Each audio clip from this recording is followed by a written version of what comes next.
ନମସ୍କାର। ଆପଣ କେବେ ଭାବିଛନ୍ତି କି ଆପଣ ପିଉଥିବା ପାଣି, ଖାଉଥିବା ଭାତ, ଆଉ ଜଳୁଥିବା ଲାଇଟ୍ ଏସବୁ ପଛରେ କିଏ ଅଛି? ଉତ୍ତର ହେଉଛି ନଦୀ। ଆମ ଓଡ଼ିଶାର ନଦୀ। ଆଜିର ଏହି ଆମେ ମିଶିବା 5 ଜଣ ଜୀବନ୍ତ ଦେବୀଙ୍କ ସହ। ସେମାନେ ହେଲେ ବଂଶଧାରା, ନାଗାବଳୀ, ବୁଢ଼ାବଳଙ୍ଗ, ଇନ୍ଦ୍ରାବତୀ ଆଉ କୋଲାବ। ଏମାନେ କେବଳ ମାନଚିତ୍ରରେ ନୀଳ ରେଖା ନୁହନ୍ତି। ଏମାନେ କଳାହାଣ୍ଡିର ଚାଷୀର ଝାଳ, ବସ୍ତରର ଆଦିବାସୀର ଗୀତ, ବାଲେଶ୍ୱରର ମତ୍ସ୍ୟଜୀବୀର ଜାଲ। ତେବେ ଚାଲନ୍ତୁ ଆରମ୍ଭ କରିବା ପ୍ରଥମ ନଦୀରୁ। ବଂଶଧାରା ନଦୀ, ବାଉଁଶ ବଣର ଝିଅ। ବଂଶଧାରା ନାଁଟା ଶୁଣିଲେ ଲାଗେ ଯେମିତି ବାଉଁଶ ବଣ ଦେଇ ପାଣି ଗୀତ ଗାଇ ବହୁଛି। ଆଉ ସତ ବି ସେଇଆ। ବଂଶ ମାନେ ବାଉଁଶ, ଧାରା ମାନେ ପ୍ରବାହ। ଏହି ନଦୀ ଜନ୍ମ ନିଏ କଳାହାଣ୍ଡି ଜିଲ୍ଲାର ଲାଞ୍ଜିଗଡ଼ ପାଖରେ ଲିଙ୍ଗରାଜ ପାହାଡ଼ର 400 ମିଟର ଉଚ୍ଚରୁ। କିଛି ଲୋକ କୁହନ୍ତି ଏହା ନିୟମଗିରି ପାହାଡ଼ରୁ ବାହାରେ, ସେଇ ନିୟମଗିରି ଯେଉଁଠି ଡୋଙ୍ଗରିଆ କନ୍ଧ ରୁହନ୍ତି। ଏଠାରୁ ଆରମ୍ଭ ହୁଏ 278 କିଲୋମିଟରର ଲମ୍ବା ଯାତ୍ରା। ପ୍ରଥମ 150 କିଲୋମିଟର ଓଡ଼ିଶାରେ କଳାହାଣ୍ଡି, ରାୟଗଡ଼ା, ଗଜପତି ଜିଲ୍ଲା ଦେଇ। ତାପରେ ଏହା ଆନ୍ଧ୍ର ପ୍ରଦେଶର ଶ୍ରୀକାକୁଲମ ଜିଲ୍ଲାରେ ପଶେ। ଶେଷରେ କଳିଙ୍ଗପାଟନମ୍ ନାମକ ପୁରୁଣା ବନ୍ଦର ନିକଟରେ ବଙ୍ଗୋପସାଗରର କୋଳରେ ଶୋଇପଡ଼େ। ଆପଣ ଜାଣନ୍ତି କି ଏହାର ମୋଟ ଅବବାହିକା କେତେ? 10,830 ବର୍ଗ କିଲୋମିଟର। ମାନେ ଭୁବନେଶ୍ୱର ସହରଠାରୁ 25 ଗୁଣ ବଡ଼ ଅଞ୍ଚଳରୁ ବର୍ଷା ପାଣି ସଂଗ୍ରହ କରି ଏହି ନଦୀ ବହେ। ବର୍ଷକୁ ପ୍ରାୟ 115 ଟିଏମ୍ସି ପାଣି। 1 ଟିଏମ୍ସି ମାନେ 100 କୋଟି ଘନ ଫୁଟ। ହିସାବ କରନ୍ତୁ। ଏହି ପାଣିକୁ ନେଇ ଓଡ଼ିଶା ଆଉ ଆନ୍ଧ୍ର ମଧ୍ୟରେ 1962 ମସିହାରୁ ବୁଝାମଣା 50/50 ଭାଗ। ଏଥିପାଇଁ ଗୋଟା ବ୍ୟାରେଜ, ନେରେଡି ବ୍ୟାରେଜ ତିଆରି ହୋଇଛି। ଏବେ ବି ବଂଶଧାରା ଜଳ ବିବାଦ ଟ୍ରିବ୍ୟୁନାଲ ଚାଲିଛି। ମହେନ୍ଦ୍ରତନୟା ଏହାର ସବୁଠୁ ବଡ଼ ଉପନଦୀ। ଗଜପତି ଜିଲ୍ଲାରୁ ବାହାରି ଗୋଟା ଉପରେ ବଂଶଧାରା ସହ ମିଶେ। ରେଗୁଲାପଡୁ ଜଳଭଣ୍ଡାର ଏହି ନଦୀ ଉପରେ ତିଆରି ହେଉଛି। କୂଳରେ ଅଛି ମୁଖଲିଙ୍ଗ, 1000 ବର୍ଷ ପୁରୁଣା ଶିବ ମନ୍ଦିର। କଳିଙ୍ଗ ସ୍ଥାପତ୍ୟର ସର୍ବଶ୍ରେଷ୍ଠ ନିଦର୍ଶନ। ଯେତେବେଳେ ବଂଶଧାରାରେ ବନ୍ୟା ଆସେ, ମନ୍ଦିର ପାଦ ଛୁଏଁ। ଲୋକେ କୁହନ୍ତି ନଦୀ ଶିବଙ୍କୁ ପ୍ରଣାମ କରୁଛି। ନାଗାବଳୀ ନଦୀ, ଶ୍ରୀକାକୁଲମର ହୃଦୟ। ଦ୍ୱିତୀୟ ନଦୀ ନାଗାବଳୀ। ଆଉ ଏକ ନାଁ ଲଙ୍ଗୁଳିଆ। ଏହାର ଜନ୍ମ ବି କଳାହାଣ୍ଡିରେ, ଥୁଆମୂଳ ରାମପୁର ବ୍ଲକର ଲଖବାହାଲ ଗାଁ ପାଖ ପାହାଡ଼ରୁ। କିନ୍ତୁ ଏଥର ଉଚ୍ଚତା 1300 ମିଟର, ବଂଶଧାରାଠାରୁ 3 ଗୁଣ ଉଚ୍ଚ। 256 କିଲୋମିଟର ଲମ୍ବା। ଓଡ଼ିଶାରେ 161 କିଲୋମିଟର, କଳାହାଣ୍ଡି, ରାୟଗଡ଼ା, କୋରାପୁଟ ଦେଇ। ତାପରେ ଆନ୍ଧ୍ରର ଶ୍ରୀକାକୁଲମ, ବିଜୟନଗରମ ଦେଇଯାଏ। ସବୁଠୁ ଖାସ୍ କଥା କ'ଣ ଜାଣନ୍ତି? ଏହି ନଦୀ ଶ୍ରୀକାକୁଲମ ସହର ମଝିରେ ବହେ। ସକାଳୁ ଲୋକେ ନଦୀ କୂଳରେ ଚାଲନ୍ତି, ପିଲାମାନେ ଖେଳନ୍ତି। ସହରର ଲାଇଫ୍ ଲାଇନ୍। ରାୟଗଡ଼ା ନିକଟରେ ଅଛି ହାତୀପଥର। ସେଠି 2ଟି ଜଳପ୍ରପାତ। ଆଉ ନଦୀ ଭିତରେ ଏମିତି ବଡ଼ ବଡ଼ ପଥର ଅଛି ଯେ ଦୂରରୁ ଦେଖିଲେ ଲାଗିବ ଯେମିତି ହାତୀ ଗାଧୋଉଛନ୍ତି। ଏଥିପାଇଁ ନାଁ ହାତୀପଥର। ଉପନଦୀ ବହୁତ, ଝଞ୍ଜାବତୀ, ସୁବର୍ଣ୍ଣମୁଖୀ, ବେଗବତୀ, ଭୋଟିଗେଡ୍ଡା। ସୁବର୍ଣ୍ଣମୁଖୀ ସାଲୁର ପାହାଡ଼ରୁ ବାହାରି ସଙ୍ଗମ ଗାଁରେ ନାଗାବଳୀ ସହ ମିଶେ। ଏହି ନଦୀ ଋଷିକୁଲ୍ୟା ଆଉ ଗୋଦାବରୀ ମଝିରେ ଏକ ସ୍ୱତନ୍ତ୍ର ଅବାହିକା। କାହା ସହ ମିଶେନି, ନିଜେ ସିଧା ସମୁଦ୍ରକୁ ଯାଏ। କାଲେପଲ୍ଲୀ ଗାଁ ନିକଟରେ, ଶ୍ରୀକାକୁଲମ ଠାରୁ 5 କିଲୋମିଟର। ବୁଢ଼ାବଳଙ୍ଗ, ଶିମିଳିପାଳର ଝିଅ। ଏବେ ଆସିବା ଉତ୍ତର ଓଡ଼ିଶାକୁ। ବୁଢ଼ାବଳଙ୍ଗ ନଦୀ। ନାଁର ଅର୍ଥ ବୁଢ଼ା ବା ପୁରୁଣା ବଳଙ୍ଗ।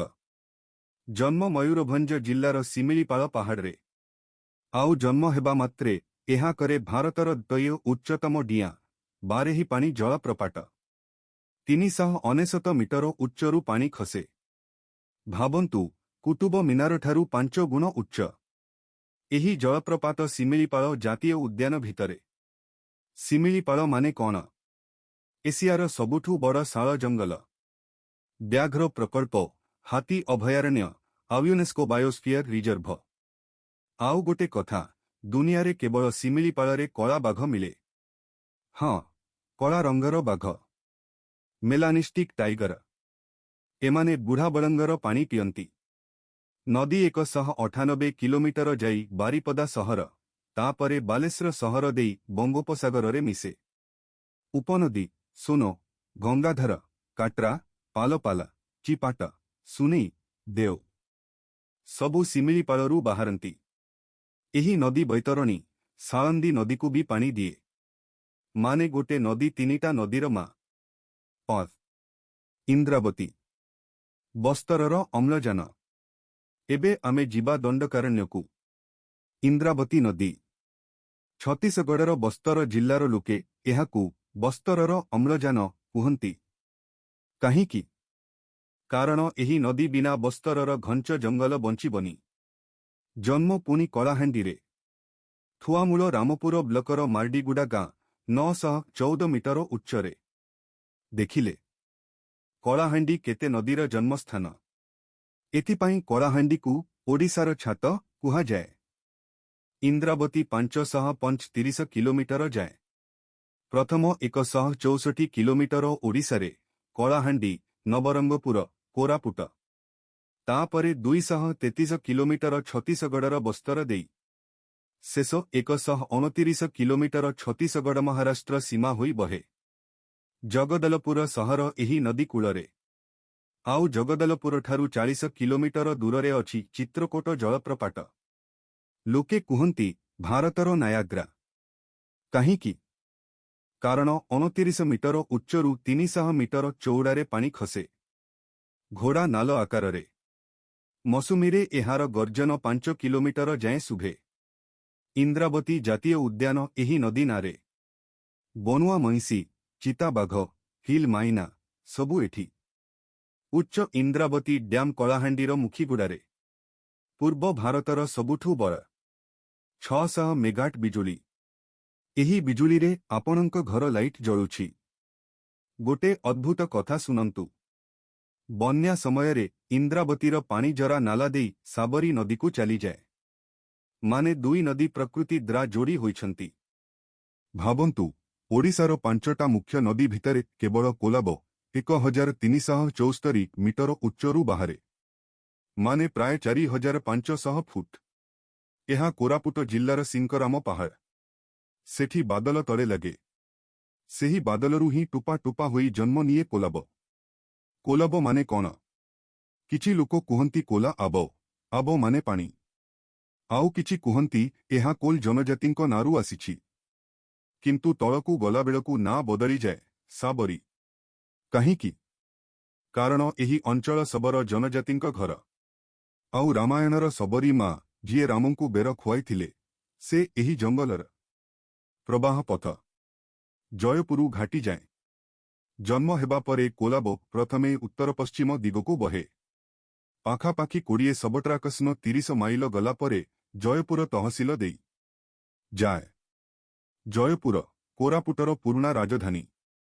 एठी नदी धीर शांत। चाषी माने कूलरे धान लगांती। किंतु जयपुर पार हेला मात्रे कोलाब बदली जाए। हठात दक्षिणकू 90 डिग्री बंक नहीं सीधा पहाड़ भितरकू पसी जाए। जेमिति केही ताकू डाकिला। एठारू आरंभ हुए तुलसी डोंगर घाटी। रामगिरी पहाड़र पश्चिमरे। एठी नदी 49 फुट उच्चरू डेई पड़े। जलप्रपात नुहे किंतु खरस्रोता। पथरे बाडेई होई पानी धला फेण होई जाए। शब्द एते जे 2 किमी जाए शुभे। एही घाटी परे कोलाब होई जाए सीमारेखा। गोटे पाखे ओडिशार कोरापुट, आर पाखे छत्तीसगढ़र बस्तर।